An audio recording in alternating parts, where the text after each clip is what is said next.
Welcome to Natural Recovery from Suffering. This is Scott Killaby. Creativity, repression, and the plight of the suffering artist.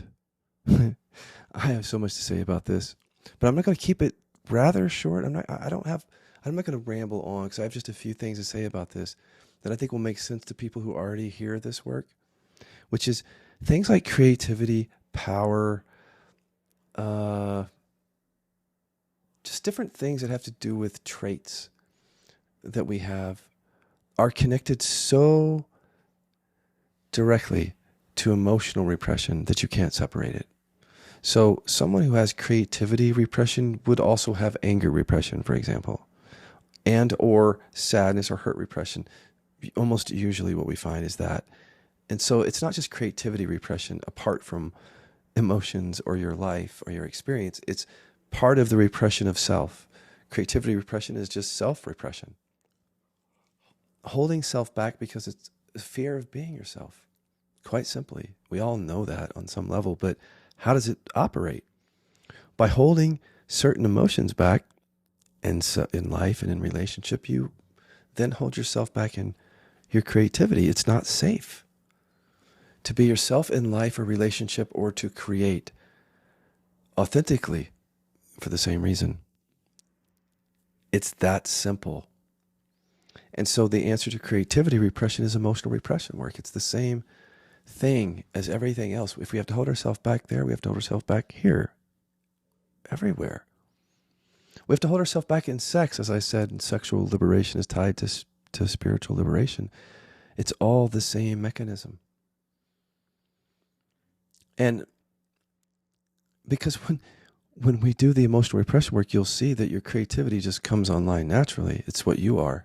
Whatever you were holding back in terms of emotion gets expressed. That aspect of you opens up. Your creativity is natural. You don't have to force it. There's no block. You don't create if you don't want to. You create if you want to. But there's a flow to it. There's a naturalness to it. It's not forced. You're not trying to get anything from it. And that's what makes it enjoyable. Because when we have a lot of stuff on it, it's not enjoyable. Like, I'm an artist, or I'm not good enough, that gets piled onto that, right? Or I'm unlovable, I'll never make it, there's something wrong with me, I'm not as good as. I used to work with actors, struggling in Hollywood, musicians, artists who couldn't make a living and had really heavy deficiency stories and suffered, even though they were very, very talented. They couldn't make it. And they suffered so greatly because of it. And many, many weren't willing, of course, to go to the root of repression. I didn't know how to take them there at a certain stage. But now that I do, I wonder how many artists will come here and those who have some creativity that just will not come online for them. Because the answer is in the science. Look, the science says emotional repression creates our suffering. Holding our creativity back is part of our suffering. And it is that simple. And the answer is that simple too. To get to the mechanism that holds that back so that we can be ourselves and create naturally with flow and enthusiasm. It sounds all too good to be true. It's because we've denied that within ourselves, that potential. That's all within us. It's unrealized. We don't have to do anything to be creative. We just have to bring the parts of ourselves that we're holding back online in awareness. And then there it is. Whatever we are will be expressed quite naturally. Stay tuned. I have a little bit more.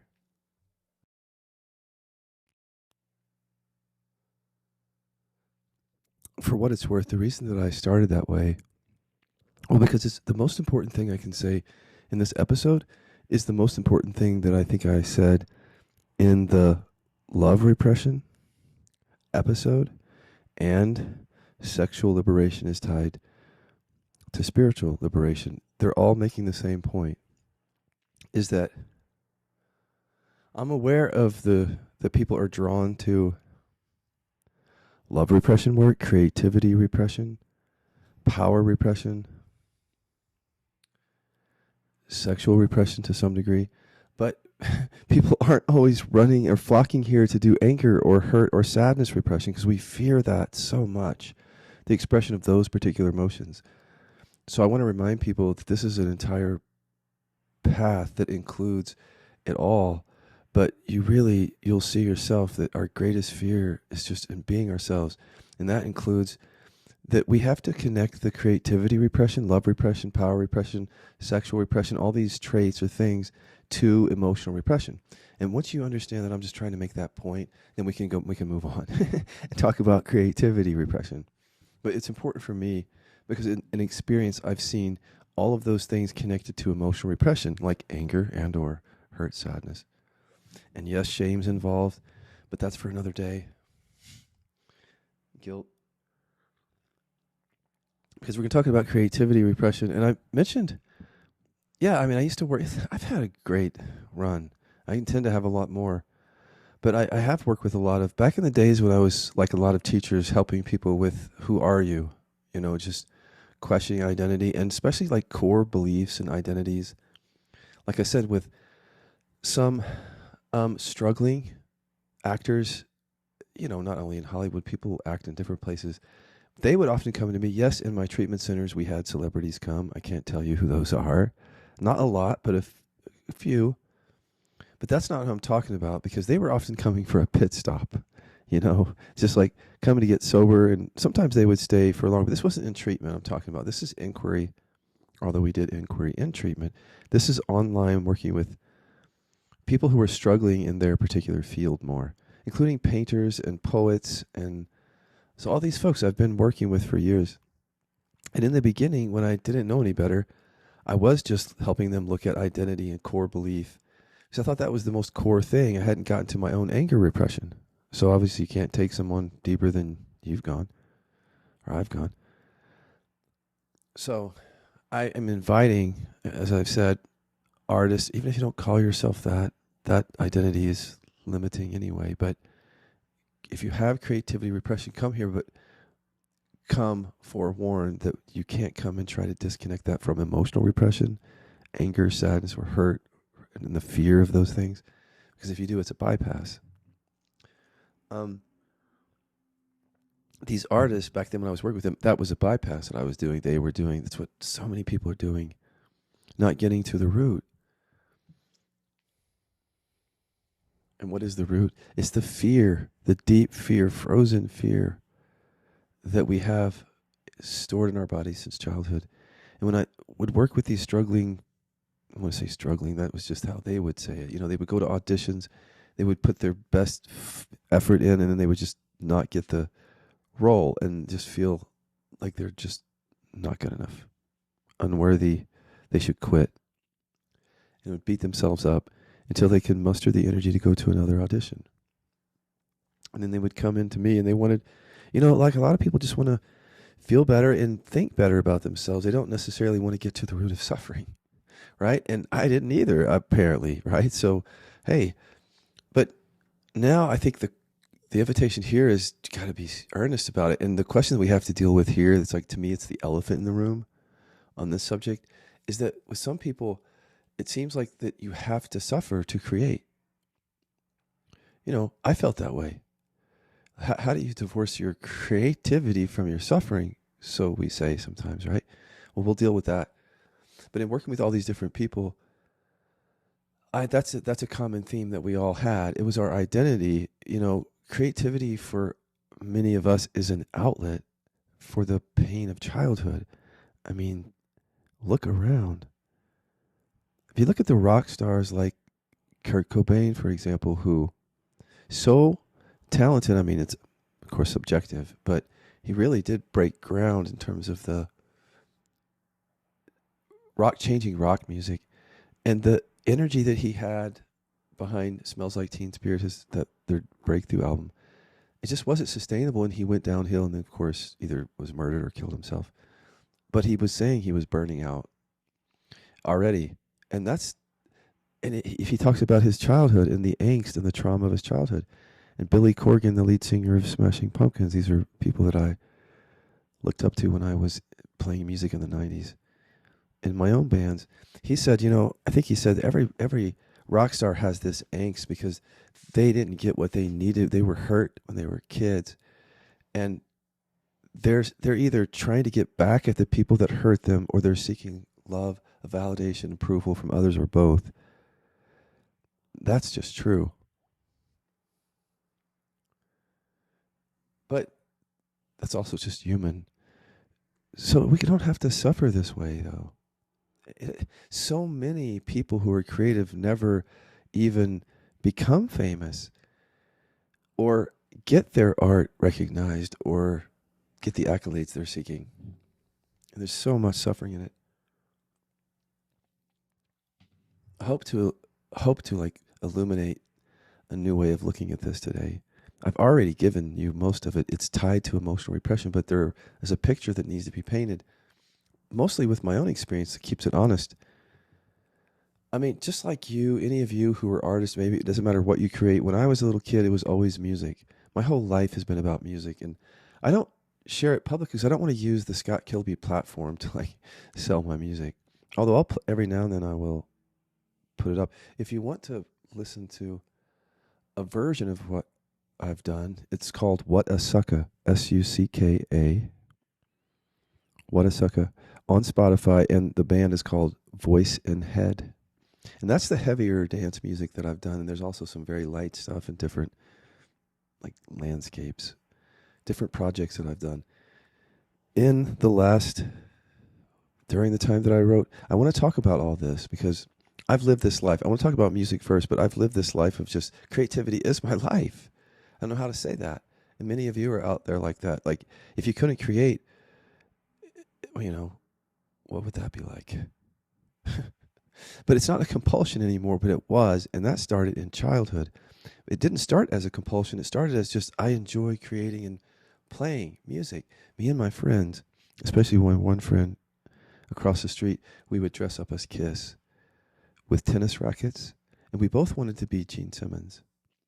And then whoever didn't get to be Gene Simmons, who was the bass player, would be Paul Stanley by default because sorry, Paul, but just wasn't as cool as Gene back then, the 70s. You had to know that. You had to be alive then to appreciate that.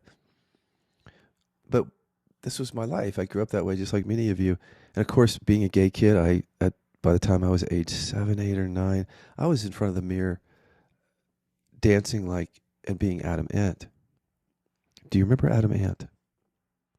So if you do, and I'm not saying Adam Ant is gay, I'm just saying that you've got to understand gay kid context here.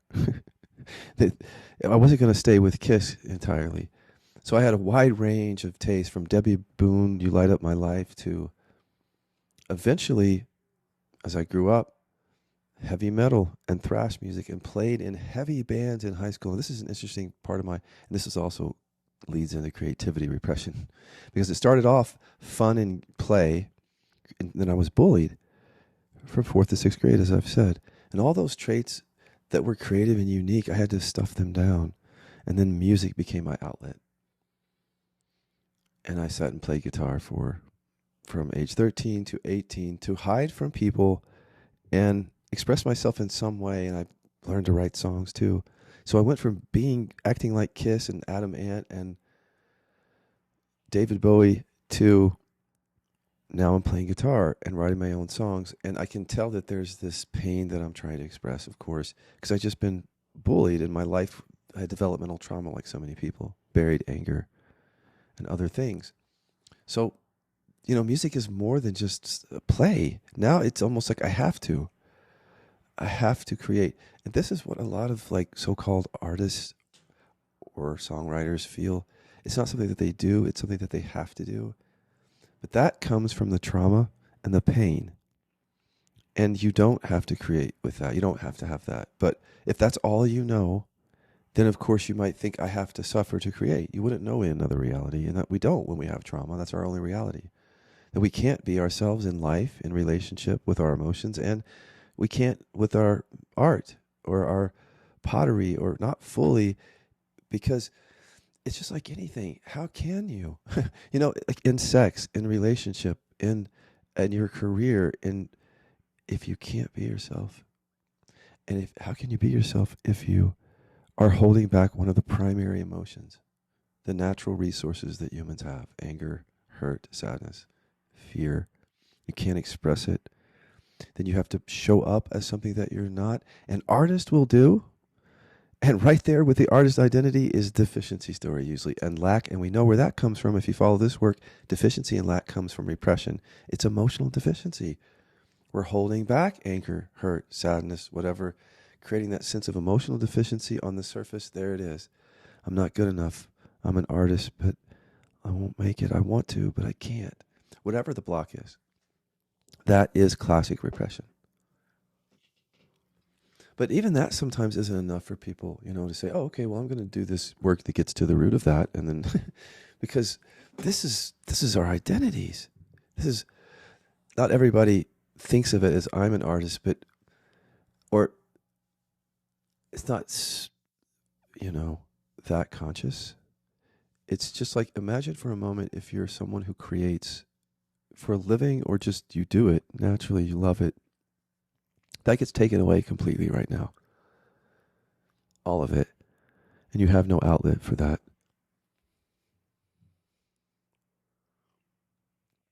Does that feel threatening at all? Because when you're free, it doesn't. I mean, I'll just tell you, a guitar got ruined. It's a long story. But I couldn't play it anymore. And I've been looking for a new one. And I haven't felt the loss of that but back in the day, that would have been, when I was really, really suffering, that would have been it. It was like, that's my whole life. And that's how it feels when you're suffering. And you think that the suffering is needed to create or to play or to write or paint. That's what it was for me. If it's not that way for you, great. It wasn't always that way. By the time I graduated high school and started playing in bands even more, by the age of 21, there was this record label that was interested in a band that I was in called The Swing. Guys, I have to tell you about this. I've told you about this before. Because I'm opening up more, I might tell stories more than once, so get used to it. But they're usually connected to the theme, and this one is creativity repression and the plight of the suffering artist. Here it was. The Swing is I have to say, the best band that I've ever been in, or the best project in terms of that really expressed who I am or who I was at that time.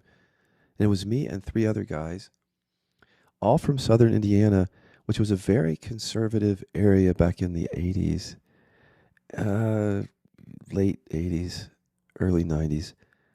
So me, gay, sort of out in the musician scene. People knew that I was gay. Some people close to me at home didn't.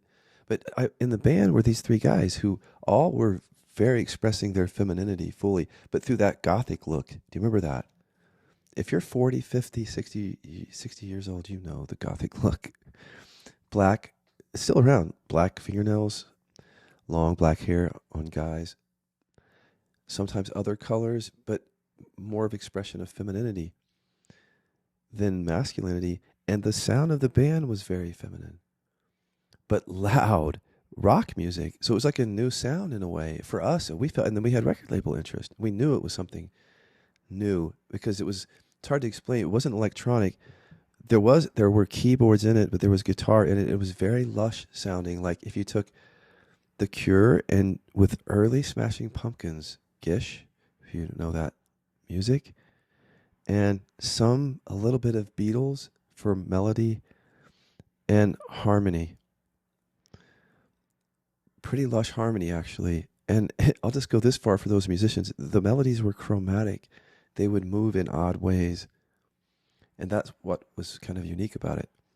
Anyway, and also kind of accessible. But anyway, the record label, you would think, this is great. I'm 21 years old. I'm going to be in a band. We're going to go, this is great, a new sound. I sabotage it. As soon as we get close to that interest, I'm going to go back to my previous band because I'm in love with a guitar player who's straight and who will never be with me. But I don't know why I'm doing this because I think I'm in love. And that's more important than this record deal.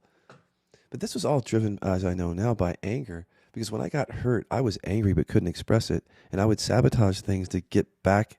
I was angry at myself and other people. This is how I would express it, by sabotaging. This is how we do it from repression. Sabotage. It's exactly how I did it. Because here I was about to make it. I was too angry at myself.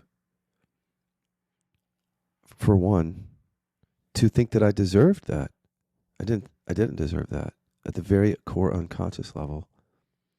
I was also left my previous guitar player, the one that I fell in love with. I was angry at him. You see, I'd fallen in love with him, but he didn't love me back, but he couldn't. But that's exactly what my conditioning wanted, to continue to be small and unlovable and hold that anger back. I didn't know this back then, wasn't conscious of it, but I see it very clearly now, that how repression runs it. I was very angry at him. And that's why I left the band and went to the Swing. And the Swing happened to be, in my view, a better band. But I sabotaged that because I was angry at myself and I didn't deserve success. So I was angry at everybody, him and me. That's how I lived. But I never expressed the anger. And then in music, you would think, well, that's how I express myself in music.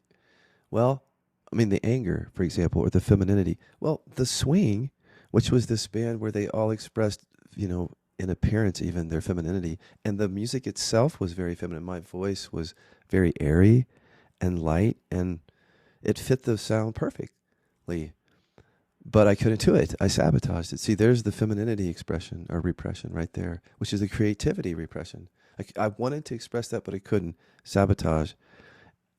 And I was angry at him, the guitar player from my previous band. That's why I even got into the Swing.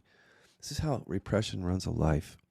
Then I kept falling in love with guitar players, one after the other, and I would get angry, of course, but that buried it. I didn't know. So I kept sabotaging things, and even sabotaged a record deal with a band in Nashville, as I've told you guys before. Dizzy and the Superheroes was this other sort of post-alternative band, but we got record label attention from Smashing Pumpkins. One of our, the bands that we loved, their record label was contacting us, and we were so close to a deal, and then I just took as many drugs as I could because I had fallen in love with this guitar player.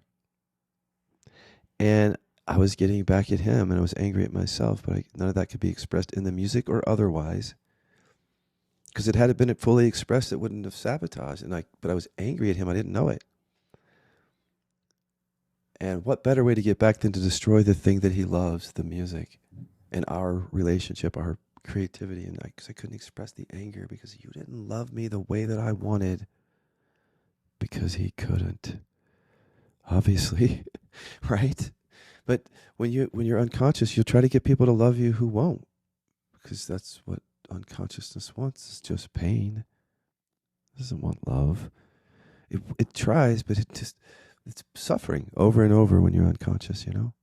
That's what my life was with anger repression, and that was creativity repression. These are bands that might have gone somewhere, but you would think the creativity was repressed or stifled. Yeah, well, sabotage. But I've also had writer's block, and that's what Lopton people think of when they think of creativity repression. It's just, I can't write. And that's the same sabotage. But it's so unconscious, we can't see it. Okay, stay tuned, and I'll enter that subject. The theme here is I didn't know what I was doing, because the anger was buried. So I was unconscious to why my life was unfolding in this way.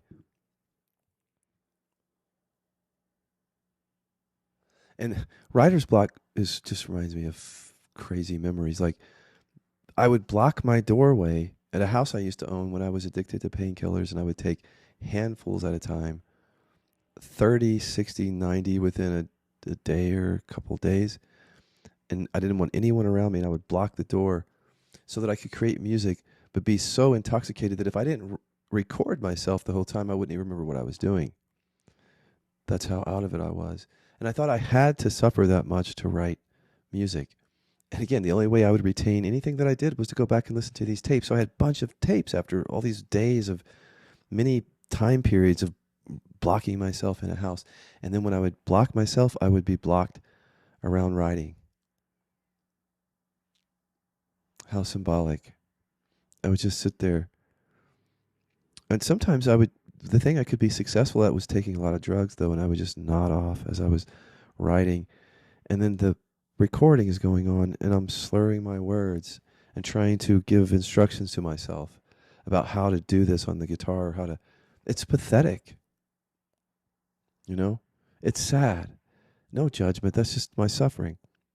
But if you look at someone like that who has no consciousness, that can't even retain what they're doing, has to record it, and then can't speak into the recording clearly enough to even understand it later. Yeah, I was blocked, but I wasn't blocked in taking the drugs. I was blocked in creativity. What was that? Well, every time I tried to write music, it was about some guy that hurt me. Isn't it what all music is about? Is how somebody hurt us or love or something or so much. And that's what it was always about. So it was always about trauma, coming from trauma.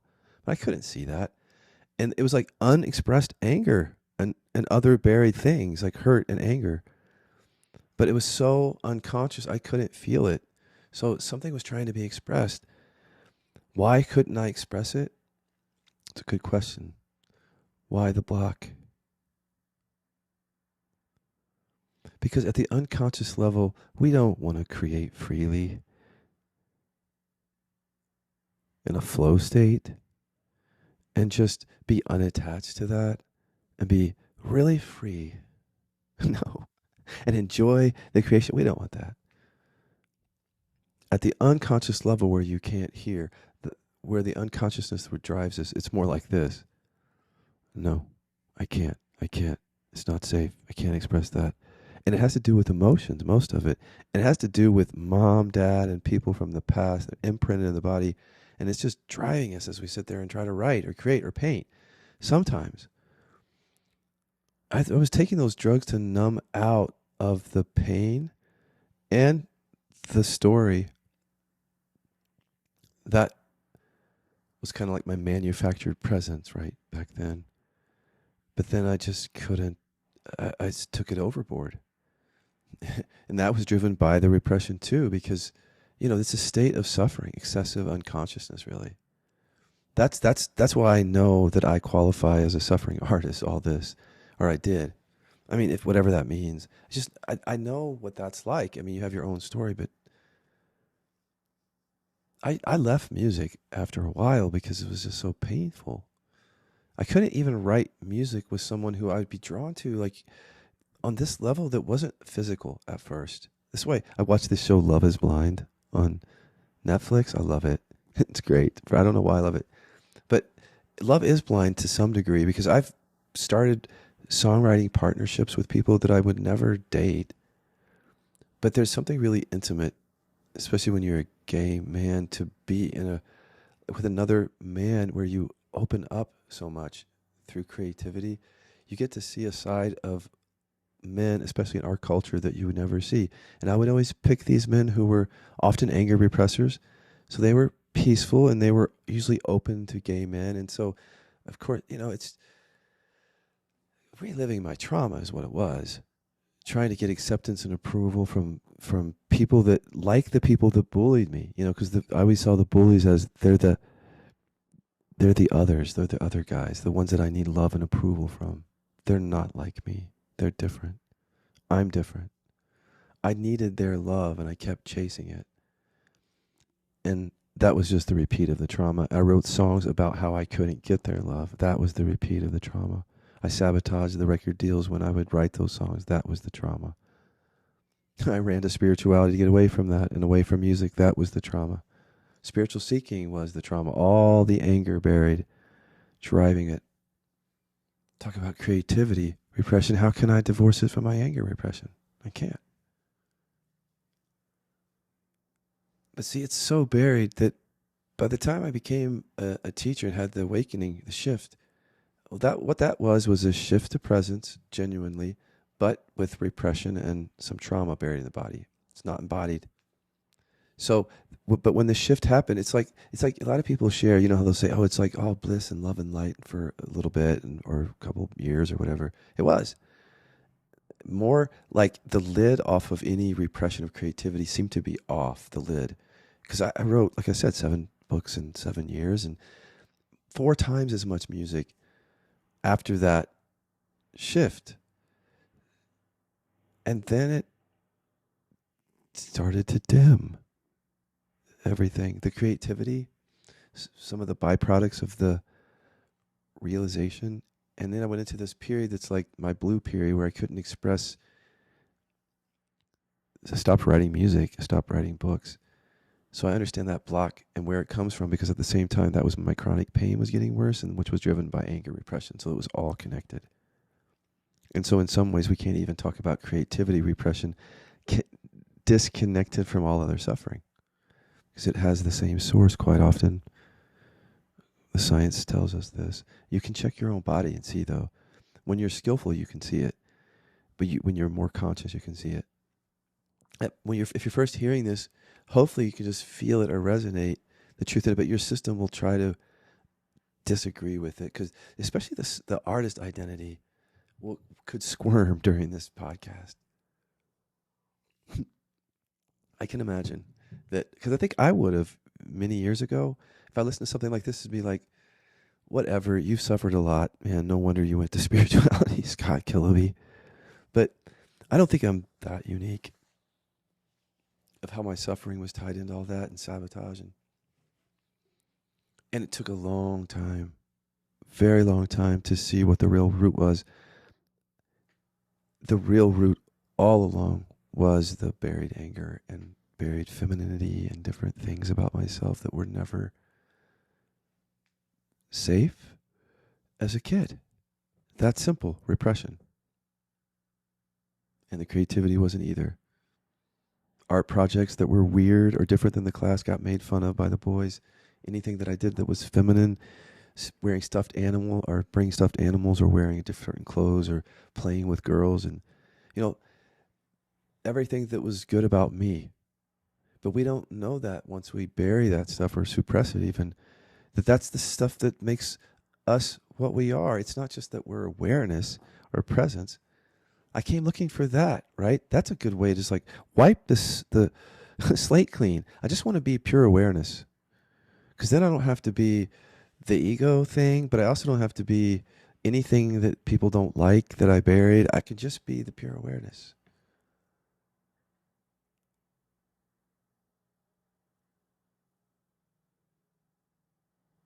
How pure can awareness be when repression is running the show still? Even if you can't see the repression itself, it's repressed, but you see the effects of it. I often say to people, if there's suffering in your life, then that's the best indicator that there's repression. You can trust that. But for artists and creative types, if there's a block there, or if there's sabotage, or if I don't know if I said this earlier, because I do these segments at different times. And so I may have told this or said this. I apologize if I did. But when I think of like artists, because I know that there's some listening who are like, I still, even though it makes sense, Scott, I can't give it up. My suffering. I don't want to. Are you kidding me? That's who I am. I want you to think about how deep it goes. Look at how many actors have overdosed or killed themselves from depression, or rock stars. So many different people. And the price that is paid, even the people who make it quite often suffer so much, let alone all the people who don't. There's a systemic suffering there in the life of the artist or the creative type that is almost inescapable, because trauma itself is inescapable until we make it conscious and move to a different state of consciousness where it's not running things anymore. The repression, I mean. And how do you do that if you're sitting there listening to me and you're going, no, because I can't give up the very thing that gives me what I am. The paintings that let the world know who I am, the poetry that is my expression of me, I'm not asking you to give that up. I'm saying, like, if you have 4 colors and that's all you've ever known your whole life, what if you had more colors? What would you be able to express? And what if those colors were also part of you, but you didn't know it? And all your life you're painting or expressing from a limited perspective, energetically even, like a limited sense of who you are and limited sense of how you can be in the world and your potential. And then you're creating from that and then arguing in favor of that limited consciousness. See that? And that's what repression does. It just keeps us small, and we justify the suffering even because of the sense of self in it, I mean, if you give, it's like if I give that up, who would then be the successful sculptor or the famous songwriter or the winner of America's Got Talent?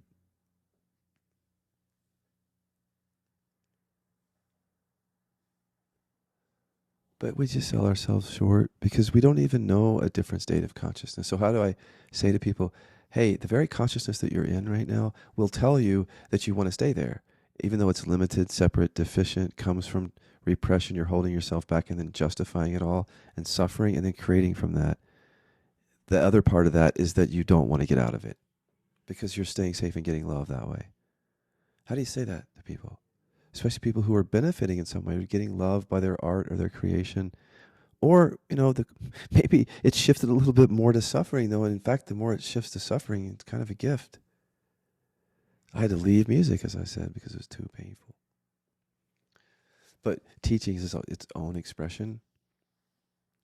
And I've had a block around that too. Anyway, stay tuned. That and more.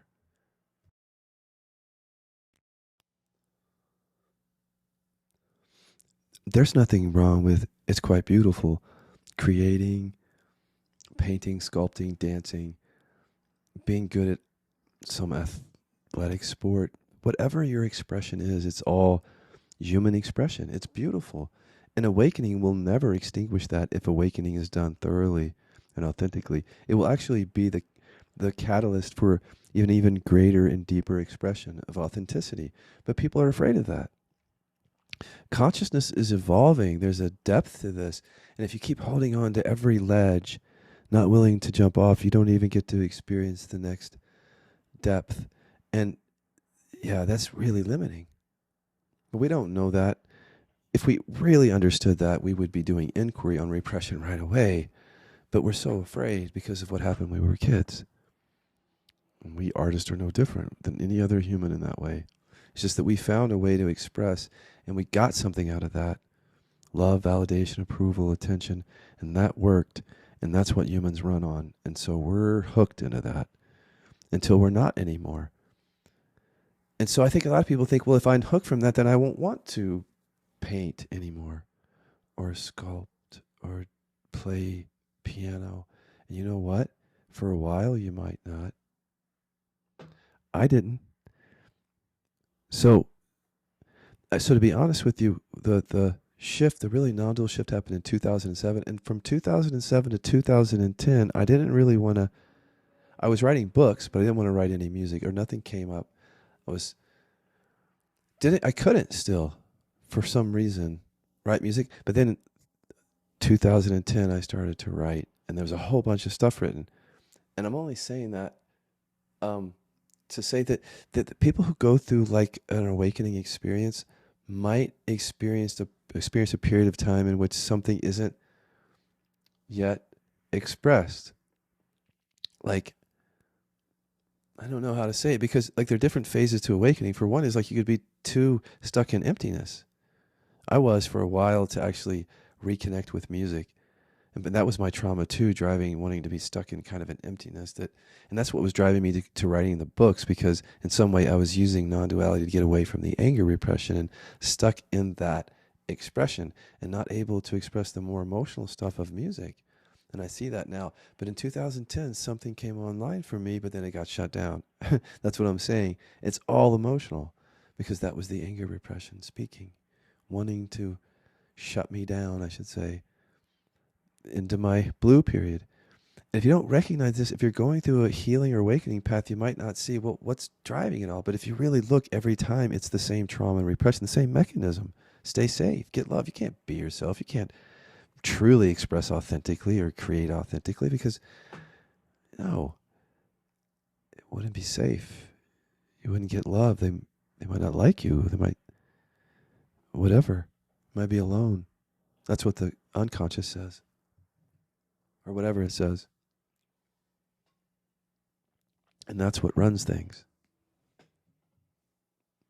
It's kind of funny when you go to the unconscious and you really wake up at that level because you hear people say, I want to be a famous this or that, or I want to be a successful. I'm thinking, that's what your, like the conscious level says, but If you went to the body, it would say, nope, no, you don't. Can't do this. Can't do that. Can't express this. Not safe to do that. And so anything that involves any of those emotions, that's not going to happen. We're staying safe. That's our operating system for we artists too. And we think we're often so free, but because our operating system is based on emotional safety, we're not really that free. We might write some music that sounds pretty free, or some art that's out there, because maybe that's the only way we can express that. But what if your whole being felt the freedom? You were simply then expressing yourself naturally. You're not trying to use music or art or whatever to find something. You are that. You found what you are, what you were looking for, which is your authentic self, and then you're just expressing. If you could really hear that, anyone out there, you would say, well, that's the way. But see, you can't be in control when that happens. Like, you might not want to express a certain way then, and you might start expressing a different way if you go to the root, because you might find, for example, that you're still trying to get validation, and that's why you want to do that one thing. And when you go to the repression of hurt or sadness and you get to that, you're like, well, I don't really want to do that anymore, but I want to do this other thing. And that feels real. Because you trust your body at that point. But until then, it's all mine and safety and get love and approval. Survive. I've written so many songs that nobody will hear. I don't care. Because if I wanted to put my energy around music, I would. That was my whole life up until teaching. But to me, teaching, now that I'm out of the anger repression or have cleared that, is my way of expressing. To me, I don't really feel like a teacher, although people will say, gosh, you when you sometimes you speak with more authority. But it's not that. It's that I know myself. It's my authentic, I feel myself. I don't know how to explain that. And people will think that sounds like authority or confidence, and some person said, well, you're kind of arrogant sometimes. Well, apparently that's what that is. I'll look at it if there's something there, but things aren't always what we think they are, you know? I think that you'll find too that there's a power in what you are. Those of you who get blocked or who sabotage yourself as artists, there's a power just in what you are naturally, even if people don't like it. And that's what you're afraid of, right? We can't be driven on getting other people's love and approval. If creativity is the real reason we're here, if we really feel that, which I feel that's kind of what human life is. It's this creative, what is that process? It's amazing. But we keep blocking it. What if we didn't? What if you didn't? You can't imagine it. You can't control that. You can't map it out. You can have an intention. You can certainly have an intention, a very powerful movement in the world if you want with that intention. But you have to, when real freedom is where you don't know the outcome of anything. You can have a sense of like, well, I want to be like the best house flipper and make the most, I want to be on TV and be on those house flipping shows and be the most popular show. That's your intention. And of course, when you're really free, then you would just do that naturally. You wouldn't be focused on the result of that.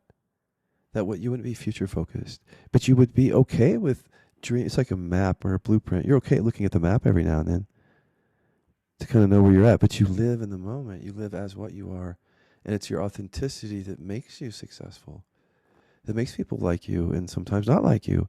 But you get to sleep at night and know that you know, and you're when you're living your life knowing that you're authentic, there's a deep peace in it, because there's a peace with all the emotions, even the ones that you buried, and you just know yourself, and it just helps you in whatever you have an intention to do, whether it's to be the house flipper or the next. Who's the great artist today Julia Michaels? My God, love her. Julia Michaels is, if I can put her music in my Instagram shorts as much as I can, I will. You can be whatever you want. It's so cheesy, but it's true. And I'm not going to be your motivational coach. because that often just reinforces unconsciousness because it speaks to our sense of lack. Because there's nothing wrong with you. You don't have to get anywhere. You want to make the unconscious conscious. So your resources are right here. Unrealized, as Thomas Hupel says, potential in your body. It's your trauma. Dear artist, you should know that. But you'll fight this, and that's okay. As I've said before, I've loved you, many of you. Artist types. I mean, I fell in love with the guitar players. Love was blind, as I said. I was just, because of who they were and our relationship.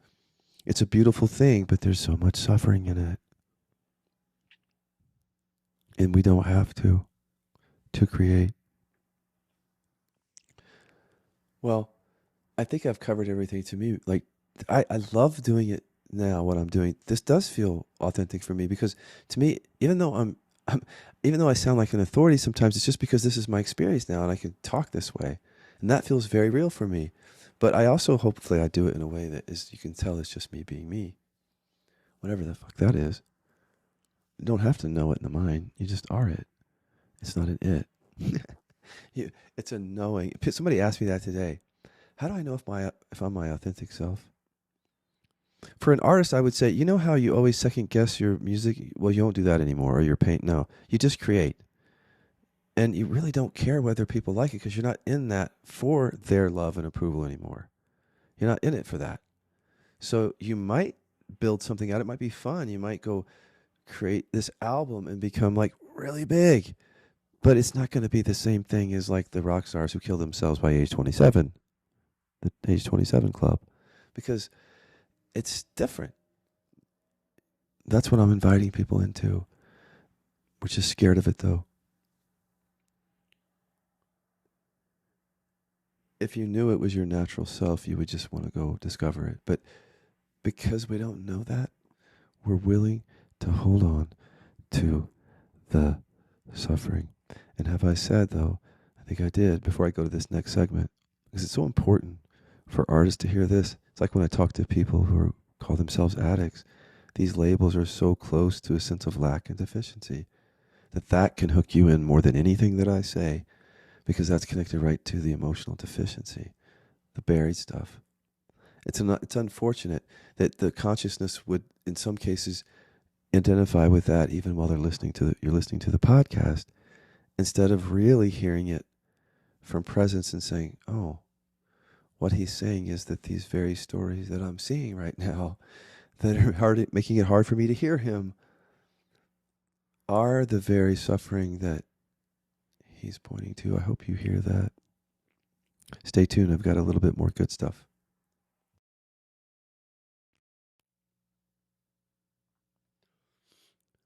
Well, so Dan McClintock, the co-developer of this work, he and I are both musicians. He's a very talented musician and songwriter. But he and I both channeled our music creativity, failed band stuff into we just saw the suffering in it. We've been on a suffering or seeking and finding path, both of us different paths for a long time, and then together for many, many years. We left the whole thing, and when we got together, this became an expression, just like music for us. A co-creation, he would probably say it too.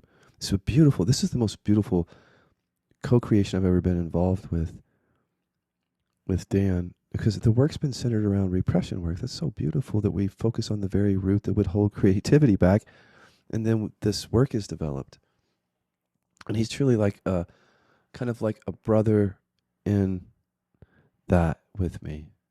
And I'll just say this now, I've never said this publicly. I almost did the same thing with him, but because we were doing this work, I didn't. In other words, I had feelings for Dan.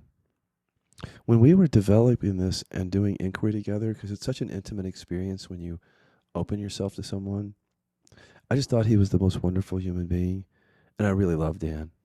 But a lot of that was projection, because he just really is a good person and felt really safe, and I never felt safe like that with another person. Not anywhere close. Even my old bandmates because he had such an earnestness for inquiry like me.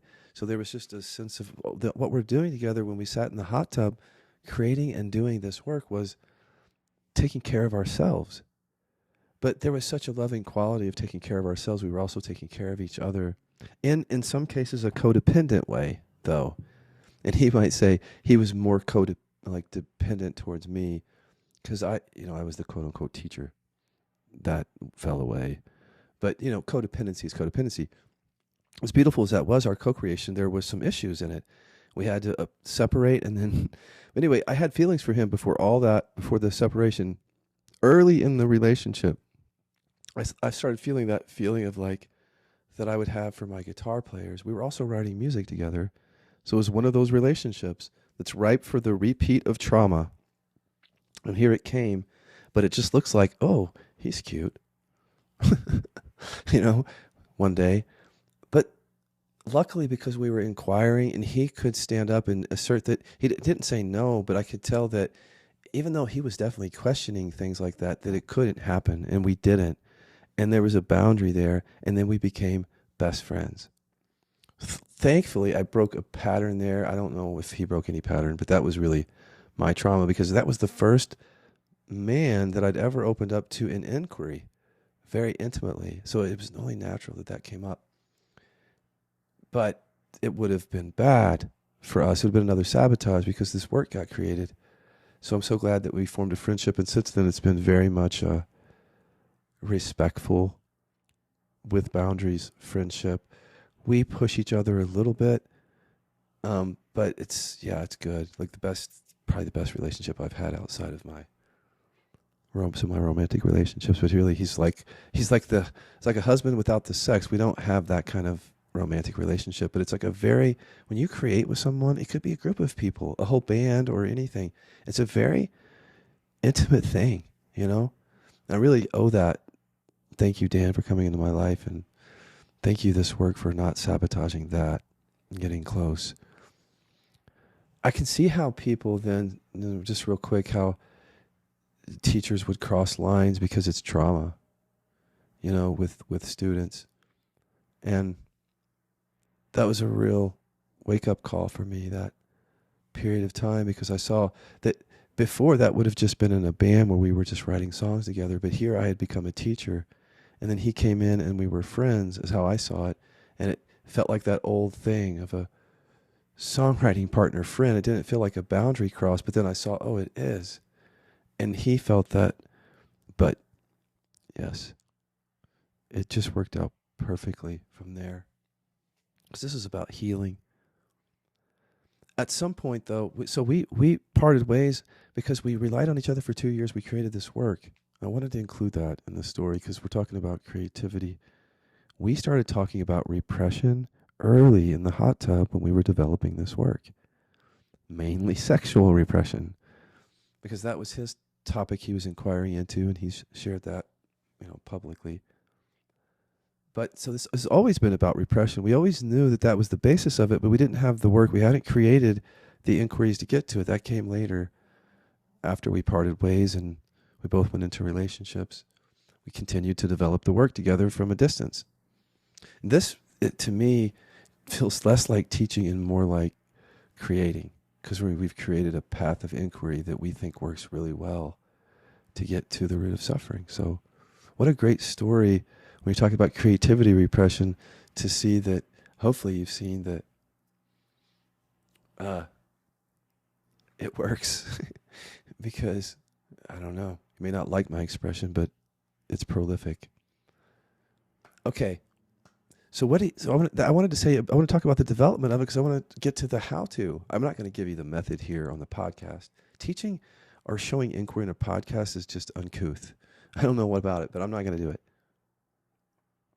The tools are the tools, and I always send you guys there at the end if you're serious about it. But my reason for the podcast is just, I feel such, I don't know, what's the word, empathy, or to people who have this desire or even a compulsion to create, but then it's just not, it can't be realized, because that was my life. And I feel like it's just freedom now, real freedom in that area. And I just hope that I've made the point that it's connected to emotional repression, because you will try to skirt out of that issue. You are only human. And when you get here and I say, hey, I know you think it's creativity repression, and it is, but do you know that hurt that you said is part of your primary and one of your main emotions at you? Yeah, that creativity repression is connected to that hurt repression. Go there. That you can't express that hurt. But yeah, if you understand that, come one, come all who are ready to deal with creativity repression. I just wanted to remind you that when I had chronic pain, it was the anger repression that created that chronic pain, and I wasn't even thinking about creativity repression.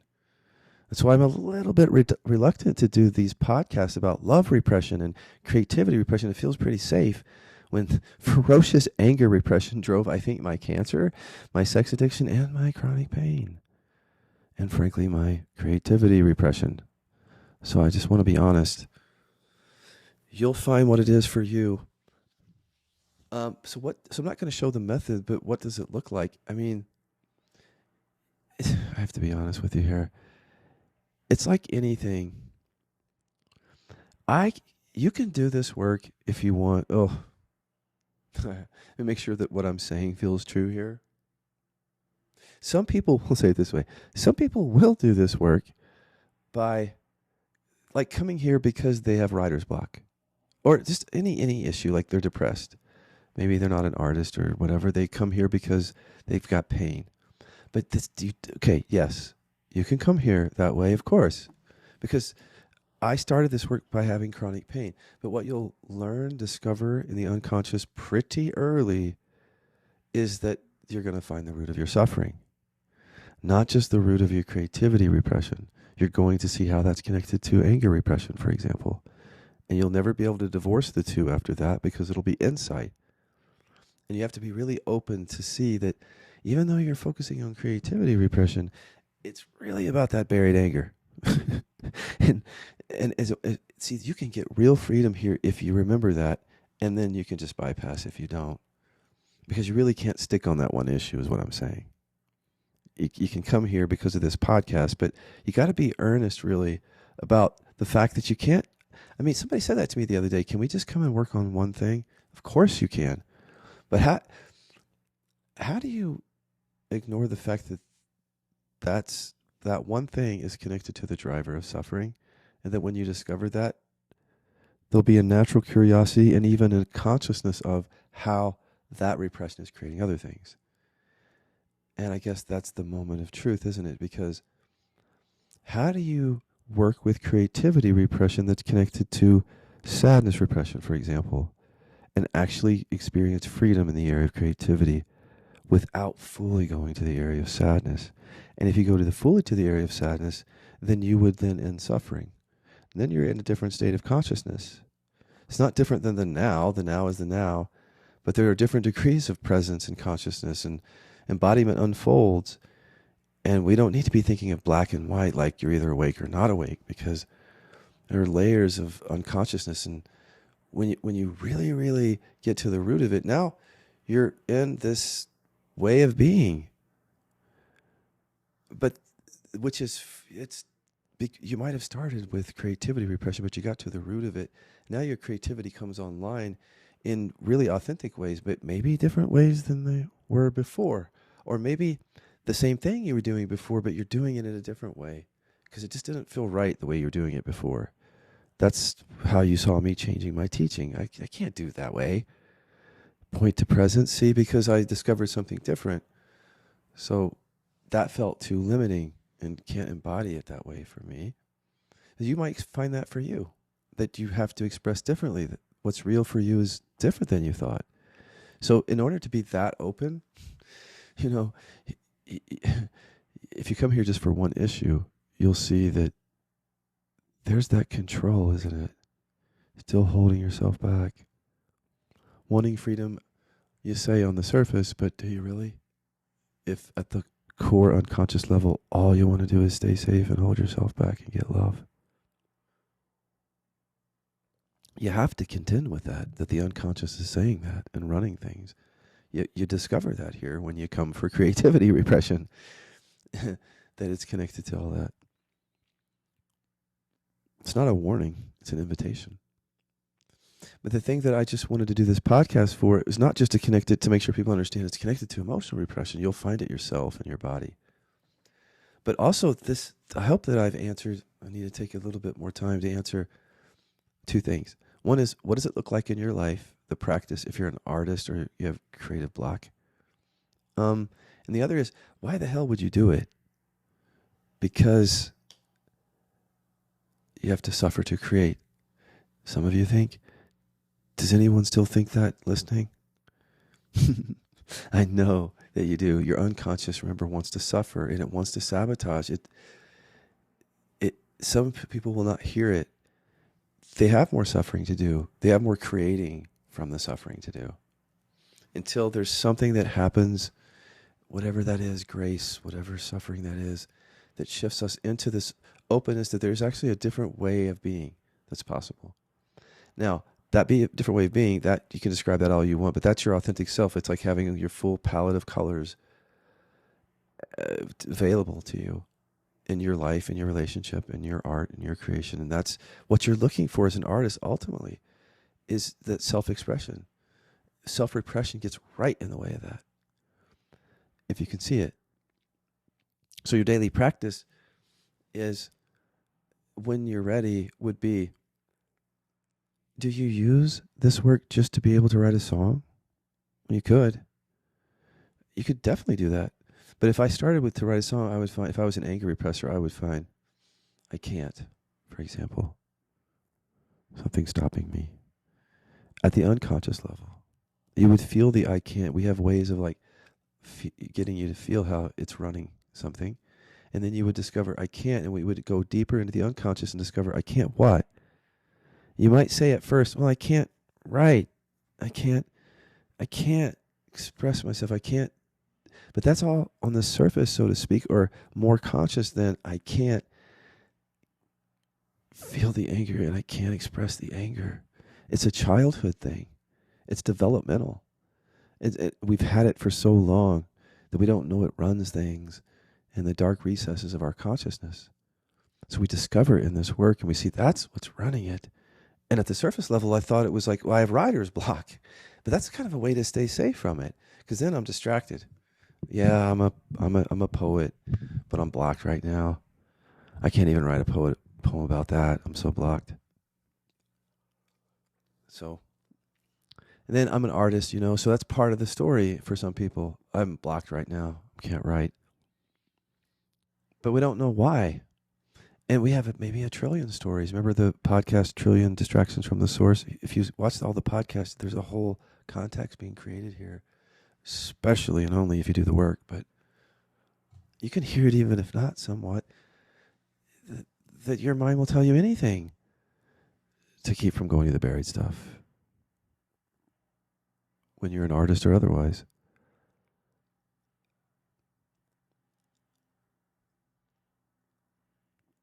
Like, I need to be in this circumstance, I need to be in this house and with this environment, and I need to get away from this and this. Yeah, but still, you carry your trauma there. The thing that you can never express as the source of your pain that blocks you and sabotages you and hurts you in your relationship and creates any diseases or pain that you have is right there with you whenever you get all the external distractions away. So you might be able to write something there, but is that the answer? I think that we artists here have to ask the questions, why are we here? After a while, when you get to deep somatic work, you do have to ask that, because this can feel threatening, because you're saying, well, I'm going to take this process into that? Yes. Instead of saying, I need to get over there away from these people, why don't you look at why these people feel like that you need to get away from them? Because that's your answer. Because if our music or our creation becomes a way of just how we escape, that's just a trauma response. And that's part of how we respond to our own trauma. But what if you stayed right there for a little bit and felt into the discomfort and went deeper and found you're angry, but you can't feel it? It's that response that's deep that I'm talking about. And you can't express that, see? And you find it right there. Instead of leaving to go to the recording studio in the country, right? Or whatever. Go painting out on the beach. whatever. Because we can't escape ourselves, and we do it to ourselves. We're creating our own sufferings. We just carry it with us and pretend like we don't, and that we've gotten away from it so that we can create. But we can be more conscious than that. We can use our suffering as the palette on which, or the canvas on which we create. Everything that we do is a way into being ourselves. Every way that we suffer when you're skillful is, whether you're an artist or otherwise. So if I'm sitting here procrastinating, like, I really want to build a website because I've written some poetry and I want people to hear it, but I can't. I don't know why I can't, but I want to. That right there. How do you know it's repression? You might say something on the surface. You might say a trillion things, this trillion distractions on the surface. But do you really know fundamentally what stops you? And until you go to the unconscious level skillfully, how could you? It's buried. Don't you want to know? See, to me, that's part of creating, of being an artist, is to be conscious. Like that, what better, there is no better canvas than life itself, than awareness. You are an expression. And then to block part of you and try to express from that. Feel that? You deserve so much more. Your potential's waiting for you. But you got to feel some stuff that's below all those stories about being a writer or we're not really artists. That's very limiting, actually, that identity. It's like addict. So when you come here, just like addicts, you'll be of two worlds, and they'll pull at you. Because like if you're in addiction, you'll go want to go back to your whatever that is, and then you'll do inquiry, and you'll see that's coming because you hate dad. And in inquiry, you'll feel more and more of that freedom, but then your nervous system will go, no, that's not safe, and you'll go back to your addictions, and two worlds will, for a while, pull you until those worlds are integrated. That when you have the urge to use, you use the inquiry that gets to the repression that drives the using. See that? And then there's something different happens, a different relationship with that. It's the same with like an artist. When you come here, I know, because I know how threatening it feels when someone says, we're going to get to the root of the very suffering that, how that you created all that great art with. Yeah, the very root of it. Yeah, we're going to get to that in that suffering. Yeah, you're going to jump on that bandwagon freely and fully. Probably not. You might be of two worlds. You might be of like, you go into inquiry to the buried sadness, how you can't express it, and you feel this energetic freedom, and you're like, oh, wow, that feels like more my integrated being. Like, oh, and I want to create, I feel free.